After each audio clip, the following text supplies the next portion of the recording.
Hey everyone, and welcome back to another Cigar Spotlight with Appleton Cigars. My name is Andrew, and it's been a little bit since we've had a Cigar Spotlight here at the shop. Norm went on a getaway for his 25th wedding anniversary, so be sure to congratulate him next time you see him. I'm sure he'll appreciate that. And I took a short break from cigars at the beginning of the year. But now Norm's back, I'm back, and y'all are back watching, so it's time to get back in the saddle and get ready for our next vendor night. For March, it will be none other than Aganorsa Leaf, renowned throughout the cigar industry for its tobacco quality and expertise. They'll be here Thursday, March 6th, starting at 6 p.m. The folks from Cedar Ridge Whiskey will also be joining the festivities, so it should be a great night to stop on by Appleton Cigar Co. downtown Appleton.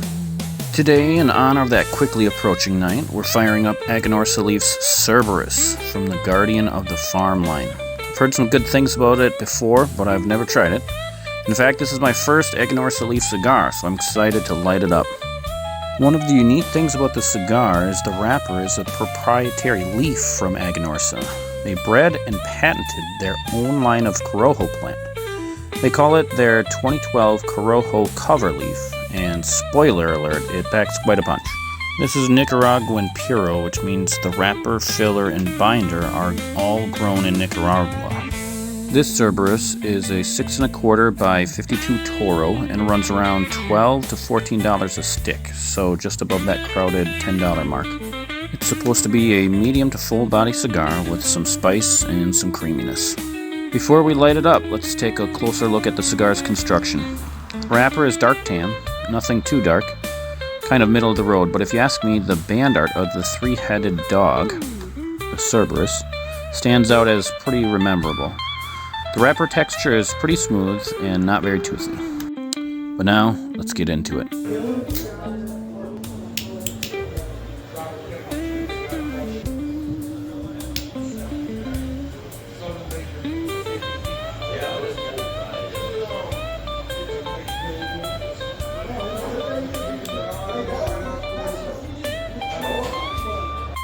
At light up, there's a lot of flavors going around.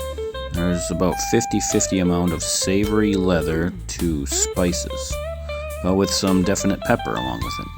And I'm left with more of a woodiness than a dark earthiness, like a bit of cedar in the Cerberus makes it a little brighter than the La Imperiosa's muddy, earthy taste. They'll both have that savory leather flavor underlying everything. My burn was good and even, and my ash didn't last too long, but it was still thick and layered. The Retrohale is rich and strong with more complexity than most cigars, with both spice and some vanilla present. The draw is noticeably tight. I had to cut the cap a second time to open it up a little bit, and even after that it still gave me a bit of trouble. And though the smoke wasn't particularly thick, it was very smooth and creamy. Settling down after light up, the Cerberus keeps the wood, leather, and pepper as its stalwart flavors, but it's as if the richness of the flavors comes to the point where there's a bit of creaminess to them. Maybe you could call it like buttery. It's subtle, but I'd definitely say it's there as it settles into the first third. And the complexity of flavors still holds strong into the second third. I thought I caught a few coffee notes over the top of its wood and leatheriness. The finish on the cigar is medium length, and by now you can definitely tell this is a strong cigar because as the final third comes up, I get more nicotine in the Retrohale. The complexity of flavors definitely start to simplify towards the end of the cigar. The cedar and leather are trailing off, still rich, but falling behind the taste of simple nicotine tobacco. And I'm starting to feel the full force of the cigar. Guys, I have to say I felt this cigar long after I finished smoking it. Maybe I'm just a lightweight, but I suspect the proprietary Corojo 2012 leaf has more kick than the typical wrapper leaf. And it was a bit of a shame because my final impressions centered more around the punishment I was getting rather than the fine flavors I just had the privilege of tasting. Overall, I very much enjoyed the Cerberus by Aganorsa Leaf. Its flavor profile was just a bit brighter than some of the darker cigars of recent, thanks to that cedar note in the background. And I'd be glad to add it to my personal rotation as long as I could sort out the beatdown it gave me.